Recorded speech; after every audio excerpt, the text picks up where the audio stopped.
Nakagalit lang ng mga senadado, pati yung isang ungas na, yung mataba na vlogger din na, retirado rin daw siya. Utang inang yun. May party list kasi sila. Hindi tinanggap ng COMELEC. Bakit? Alam nyo, ngayon ko napagtanto to mga kababayan eh. Ngayon ko po napagtanto to. Pinagdugtong-dugtong ko yung sinabi ni Mema Alicia na may sapak palang ulo ni Dado. Alam nyo, keep up the good work sa COMELEC ha. Mabuhay kayo. Bakit kamo? Bakit kamo? Dahil hindi niya tinanggap ang party list nila Dado. Kasi kung tinanggap nyo yan, utak ina baka magkaroon pa sakaling manalong si Raulo na congressman. Yan, kung sakaling maupo ang mga yan. Mga baliw yan. Yan ang tunay na baliw. Ito nakakatawa.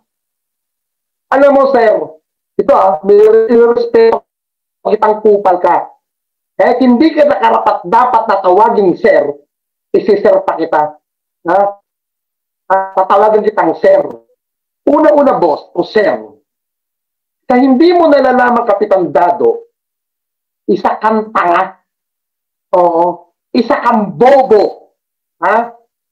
Isa kang ungas. Makinig ka sa akin. Ha? Ikaw, kinang ina ka, bagito kang vlogger. Ano bang ipagmamayabang mo sa social media? Kinang ina ka. Kailan ka lang ba natutong mag-gak-gak na mag-gak-gak sa vlog? Ha? Alam mo, magpasalamat ka kay General Torre. Bakit? Dahil yung mama, hindi ka pinapatulan sa kagaya ng pinaggagawa mo na walang kakwenta-kwenta at idinadaan ka pa sa legal na proseso. Ha? Dinadaan ka ni General Torre sa legal na proseso. Ibig sabihin, may utak sa'yo. Isang Nicolas Torre. Hindi mo kagaya na nagpapakilala kang sundalo pero mangmang ka. Ha? Makinig ka, Dado. Ha? Dahil alam ko, kung dapat sa'yo sa lingwaheng gagamitin, hindi dapat maayos. Ha? Isa kang upang. Ha? Yung asawa mo, dahil inutil ka na, Dado, nagpapakanta, pagmamalinis ka, ito pa nakakatawa kay Dado, meron siyang mga binabanggit na guerrilla. Ito ka ba, sundado ka ba, komunista kang MPA kang putang ina mo ka? Ha? MPA ka ba, putang ina mo ka? Guerrilla pinupurong mong grupo. Anti-government putang ina mo ka. Tapos yung sinasabi mong people initiative, people kung anong people na. Ano yan? Ha? Ano yan? Dado? Ha? Kumulista ka ba? Hindi ka bang putang ina? Ha? Hindi ka bang buwisit kang matanda ka? Ano? Ako'y magkakaroon ng cell number mong putang ina mo ka? Babaguhin kita, hayop ka. Tatawagan kita ng katarantaduan ang sasabihin ko sa yung putang ina. Dito po tayo lumipat na kung saan aminado na po si dati sundalong kupal. Pero bago ko po yan parinig sa inyo, pakirinig ko muna po sa inyo, ito pong nilabas na statement ni CIDG Chief Director Nicolas Torre sa mga taong nagsasabing siya ay nasa hospital. Sinabi sa DOJ na last time because there were insinuations na pinafailan ko kasi ng cyber level yung mga sobra-sobra na kung maka-personal attack sa akin. This week, magkaluwag-luwag lang ako yung mga nag-post na ako'y na-hospital, na ako'y nagkasakit, di ba? I'm going to file cyber level case against them kasi ang tinatamaan kasi ang pamilya ko eh. Dahil hindi na sa personal kundi, well, sa mga colleagues ko rin kasi hindi na tumigil aking cellphone, get well, ano nangyari sa'yo, ano sakit mo.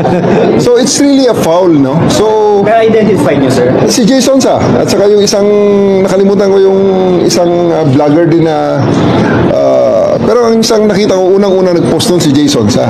So I really would like to bring them to court kasi dito naman sa Bagong Pilipinas, yan ang tama eh. Kung meron tayong nakitang mali, ang redress ay nasa korte. So I'm going to file cases against them at saka yung mga kumakabatikos ay talagang akala mo silang nakakaalam ng lahat. So ito lang challenge kasi dyan, kung talagang tama sila at matapang sila, isulat nila pirmahan nila at i-file nila sa korte. Para kinaumagahan kung sila ay sagutin na ng counter affidavit, hindi nila pwede sabihin na joke only. Kasi yun ang nangyayari. Joke only. Ang galing-galing magsalita. Pero pag tinanong mo na sa Kongreso, i-deny na. At pagkatapos, ang pinaka-worst niyan, sasabihin, joke only. Hindi pwedeng ganon. Bagong Pilipinas na eh. And we have to really submit to the rule of law. We have to really respect the processes, the rule of law. Hindi pwedeng daldal. Yung photo nyo na yun, parang nasa hospital. Ano yung situation? Hinahanap ko yung hospital na yun eh. Kasi, guwapo ko ron ha, divided chin. Tapos maskulado pa. Pogi. So hindi totoo yung photo? No, that's a fake photo. Photoshop yun. Generally, hindi talaga totoo. Healthy po kayo. Connected pa rin yan dun sa Kibuloy Commission. Well, halo-halo na ngayon eh. Iba-iba na ang pinanggagalingan ng mga attacks, mga personal attacks against me, against the organization in general, against the government in general. Pero sa akin, on the personal note, nakikita ko iba-iba na eh. Dahil, well, siyempre, I'm one of the personalities na talagang nakikita nila na nagpa-file ng kaso against sa kanila. So, yun din siguro ang tatapusin lang namin tong bukas kasi may congressional hearing. Wednesday may puno rin ang araw ko. So, ready na actually ang case. Kailangan ko na lang dalhin sa DOJ at i-file sumpaan sa harap ng piskal. Ilan yun, sir? Dalawa muna. Dalawa muna. You mentioned Jason. Isa nakalimutan ko ang pangalan eh. Vlogger, I think, yeah. Vlogger yun. So you've never been sick recently? Very healthy po kayo. Very healthy. Pwede tayong mag-marathon yan kung gusto nyo. Okay. Thank you. Ayun, mga kapatid. Okay? Dito tayo matatawa. Yung matapang na kupal na si Jacol Only. Sino itong Jacol Only? Ito ba tinutukoy mo ba si Coach Oling Kupal? Oo. Yung ba yung Jacol Only? Okay. Ito na po ito mga kaibigan. Huwag mo magulo. Magugulo ako eh. Ito yung isang kupal na sa ating sundalo daw siya kuno. Na ang pakilala, hindi mo malaman kung anong totoo eh. General ba siya? Kapitan? Commander? Komodor? O anong? Lahat na lang ata kinuha niya ang title eh. Kinuha niya yung title. Di ba? Kinuha niya ang title. Mula sa pagiging kapitan, biglang lumundag. Naging general. Ang putang ina. Binigyan pa siya ng title. General! Ano to? Saan ito kinung general? General na problema? O general na gagong kupal na bugo? Itong puki ng inang si Dado? Na ang tatang-tatang nung nakaraan, mga kaibigan, ako ang dami kong kaibigan mga sundalo. Ito po, open po sa inyo ito eh. Open ito sa inyo, nung panahon ni dating Pangulong Duterte, ang security ko, 4 na sundalo ng Philippine Army nung panahon ni Digong. Lahat sila nakakausap ko. Pag meron kayong gustong patayin, ano ginagawa ninyo po? Pag may pinapatrabaho ganito na yan, tahimik. Walang kikwentuhan. Walang babantaan. Bibiglain. Pero ito na to, na nang pakilala general, kapitan ng mga siraulo, kapitan ng mga bugo, tingnan nyo po vlogger babantaan niya. Ganito kaungat ang puki ng ilang to, na bugo, na kupal, na tarantado, at inutil na si Dado. Vlogger, umiiyak na. Tignan nyo kung magpapano magbang. Problema itong mga Marcos na mga vlogger at mga troll. Sige sila character assassination, sige sila bira ng bira. Ang suggestion sa akin ng mga commander, sir, patayin na lang natin yung mga yan. Sabi niya, pag kumikip ang gulong, patayin na lang natin. Screenshot na lang na screenshot kami, sir. Para maipasa dun sa intel natin, and then patayin na lang. They made the choice yung See? Narinig ninyo? Sobra na raw ang batikos, sobra na daw kung anong mga kinokontent ng mga pro-administration na vlogger. Ayun, katangahan, nagbanta. Nagbabantak ang kupal na papatayin daw ang mga vlogger. Ngayon dito tayo matatawa. Kinasuhan na ata siya, kinasuhan na siya ni General Torre. Ito po ang kanyang latest vlog noong isang araw. Panoodin niyo po.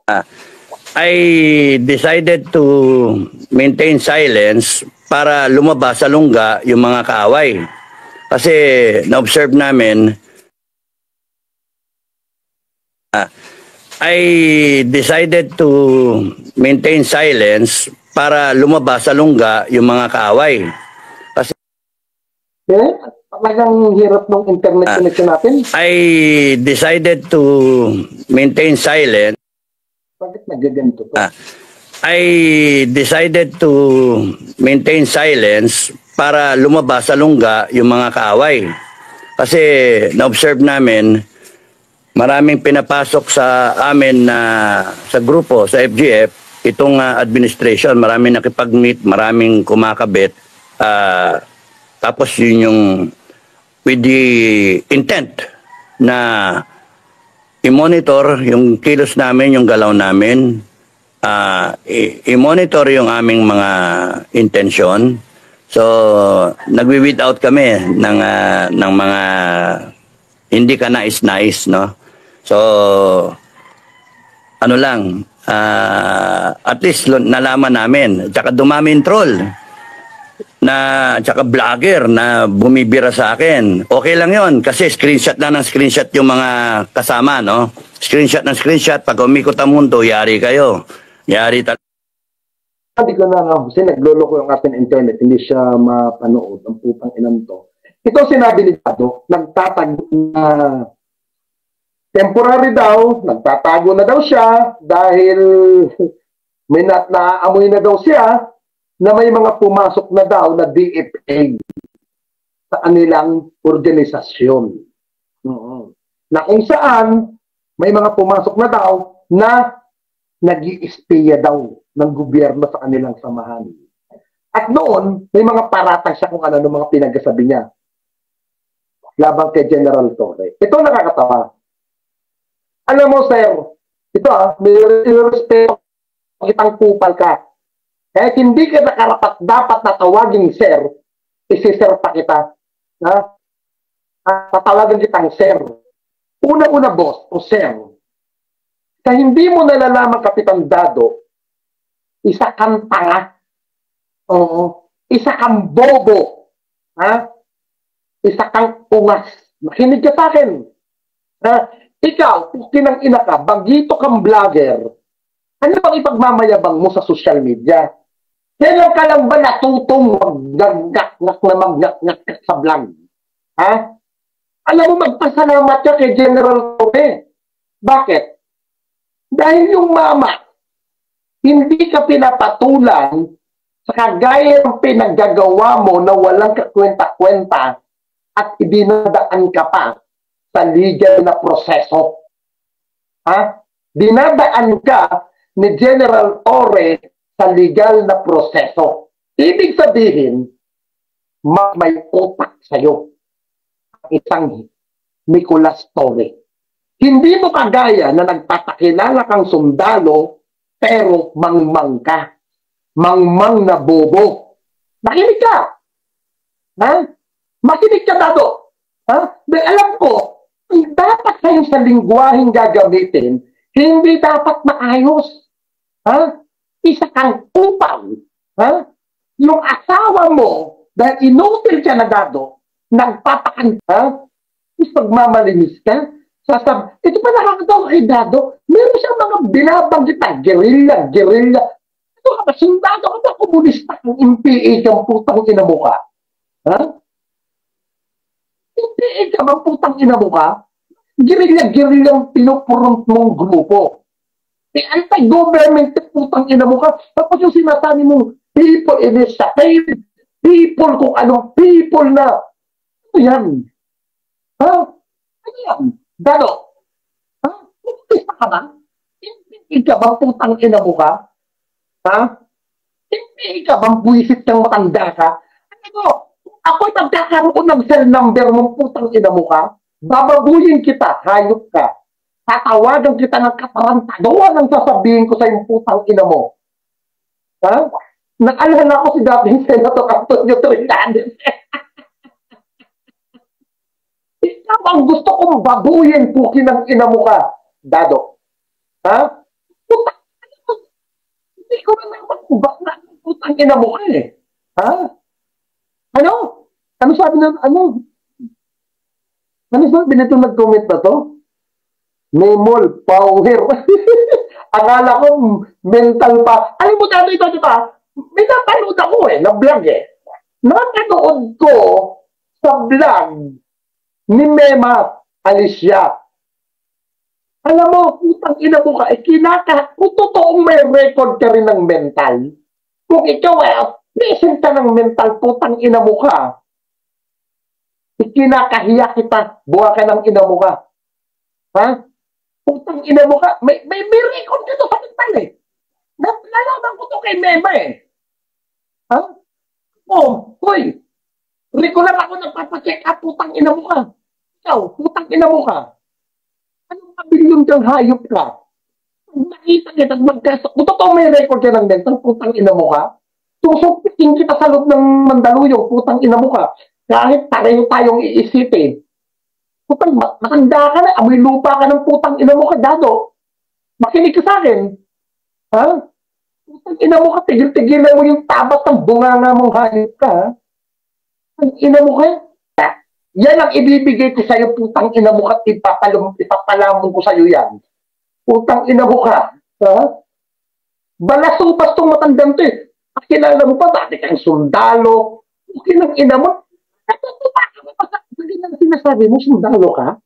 Walang sundalong siraulo na kagaya mo, gago. Putang ina mo ka. Ha? Wag mo kong daradarin, putang ina mo ka. Kung malakas ang topak mo, mas malakas ang tama ko sa'yo. Putang ina mo ka. Ha? Putang ina mo ka. Ako, aminado ako, putang ina. Kahit naman i-check record nyo ako sa Pavilion 1. Ha? Kilala ko mga doktor ko. Doktora Abutasil. Ang alam ko si Doktora Abutasil, na-promote na, nasa Basilan na. Siya na ata ang provincial director ng mental ng Basilan. Si Dr. Cruz, patay na yan. Si Dr. Pagaduan. Yan ang mga doktor ko dyan. Matatalino yan, mababait yan. Pero wala si Dr. Pagaduan, putang ina, kinukulin niya, ulo ko niya. Ha? Putang ina mo ka. Ha? Magsabi ka ng Dado. Just call me. Putang ina mo ka. Ha? Hinayo pa ka. Di ba sinasabi naman, di ba? Ito, open naman ito kilabarat na. Open ito kay dating Pangulong Duterte. Open ito kay na Senator Bongo. Balik-balik ako ng Mandaluyong. Kaya nga nyo ako ang inuutong sa ninyo, pagmumurahin yung mga dapat murahin ng mga politiko Yung panahon ninyo Kasi nga, pag kayo tinuro ko, sasabihin ninyo, ba't maniniwalaan nyo yun? May record na si Calvo. Di ba yan ang binabakbak sa akin? Ni Banat Bay? Ipabalik-balik ko. At least ako, alam ko, at kabinado akong pabalik-balik sa Mandaluyong. Kayo, mga buwaka ng ina ninyo. Inamin nyo ba mga may topa kayo? Ha? Alam nyo, kahit sabihin nyo pabalik-balik ng Mandaluyong ako, at least ako, marunong akong rumespeto sa gobyerno na kinikilala ng sambayan ng Pilipino.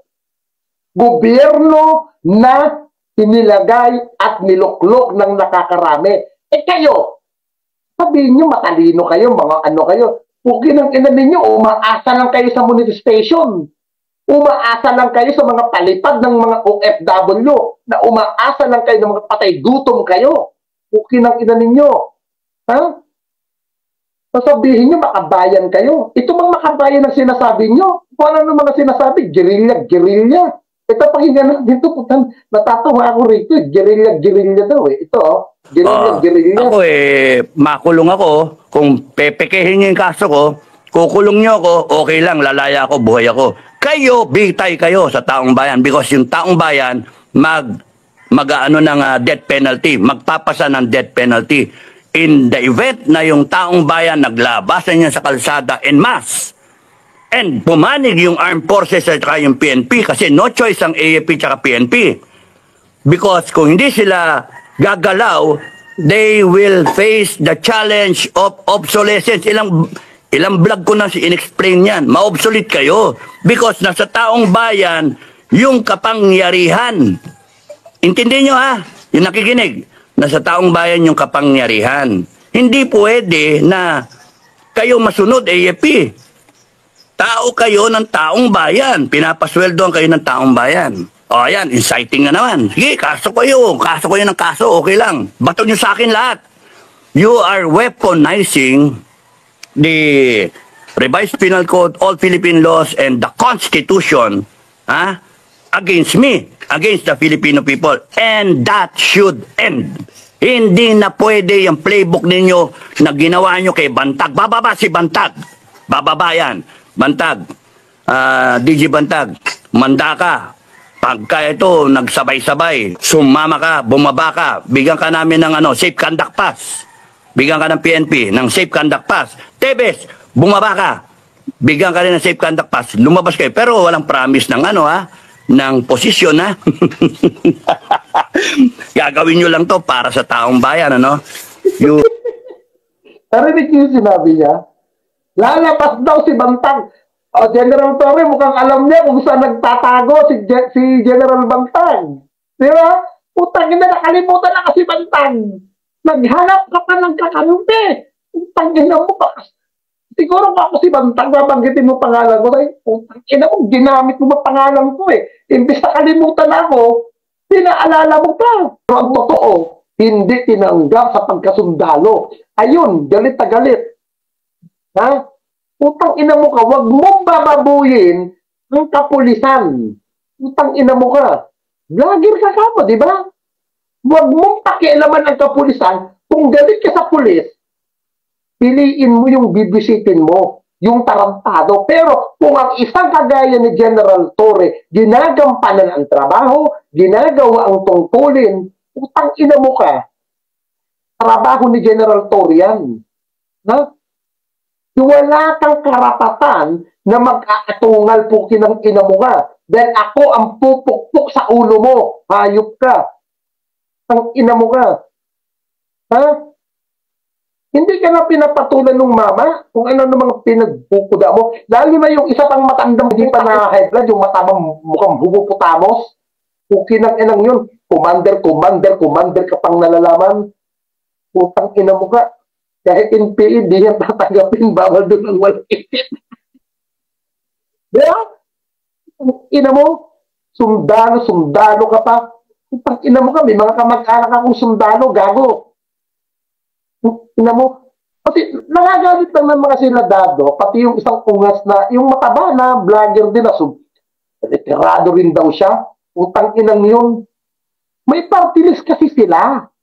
Hindi tinanggap ng COMELEC. Bakit? Alam nyo, ngayon ko napagtanto to mga kababayan Ngayon ko po napagtanto to. Pinagdugtong-dugtong ko yung sinabi ni Mema Alicia na may sapak pala ang ulo ni Dado. Alam nyo, keep up the good work sa COMELEC Mabuhay kayo. Bakit kamo?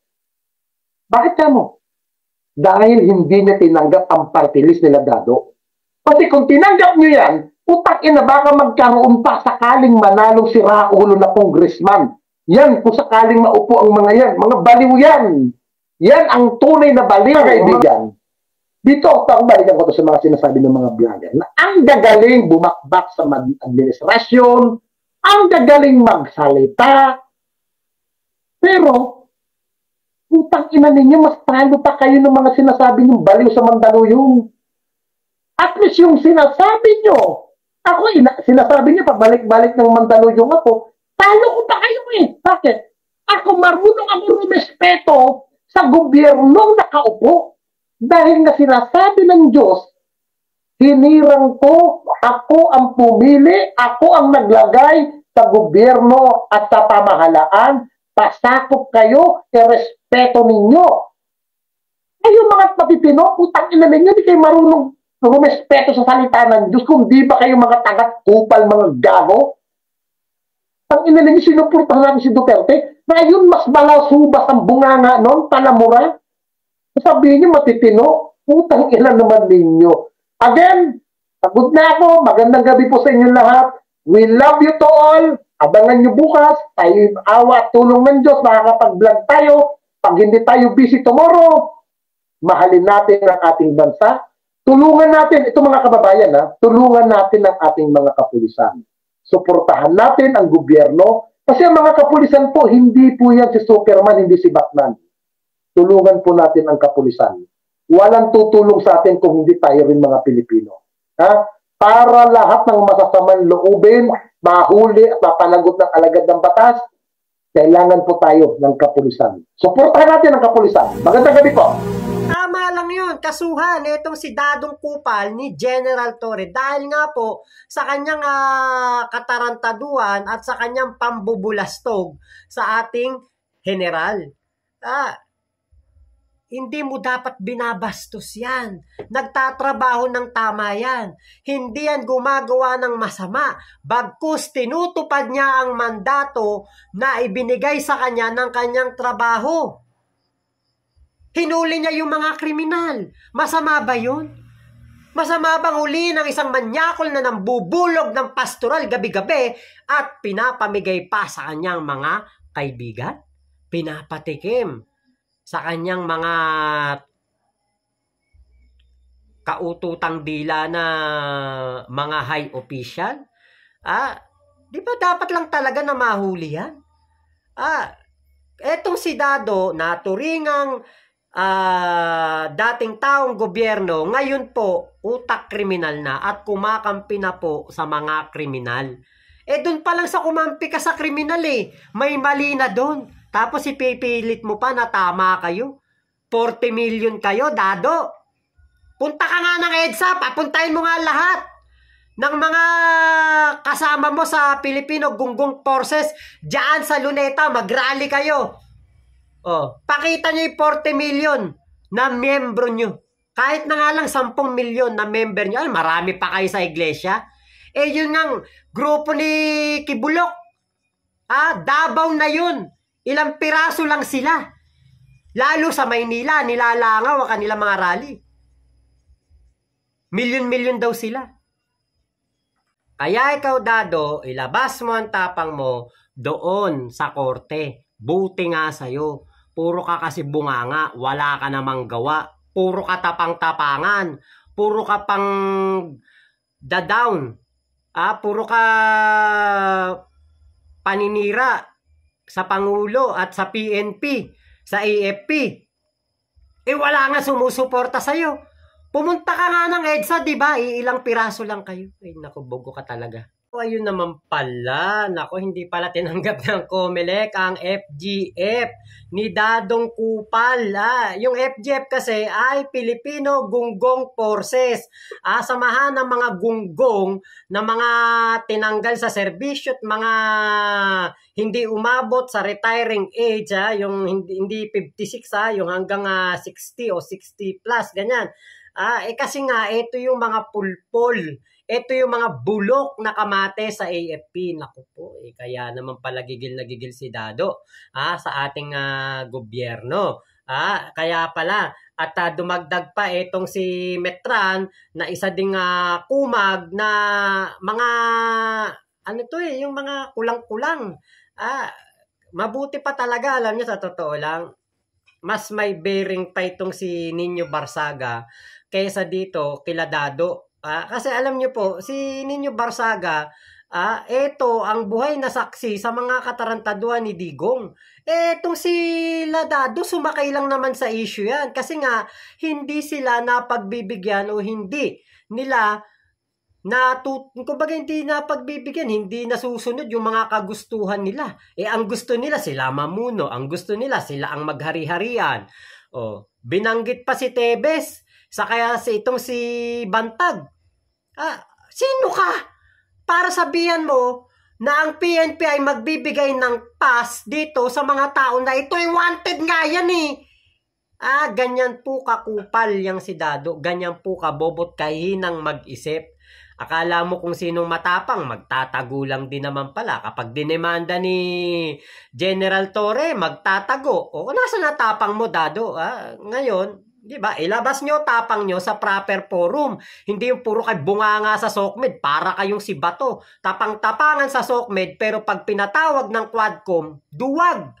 Puro kayo mga duwag, puro kayo mga bunganga lang, kuda lang ng kuda, pero walang bearing at wala kayong napatunayan ni isa sa inyong mga pinagsasabi laban sa ating Pangulong Bongbong Marcos. Puro kayo kuda, dado, kupal ka, dado. Yan ang katapat mo, si Nino Barsaga.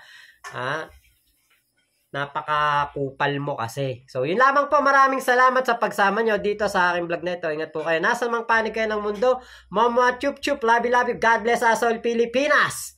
God first.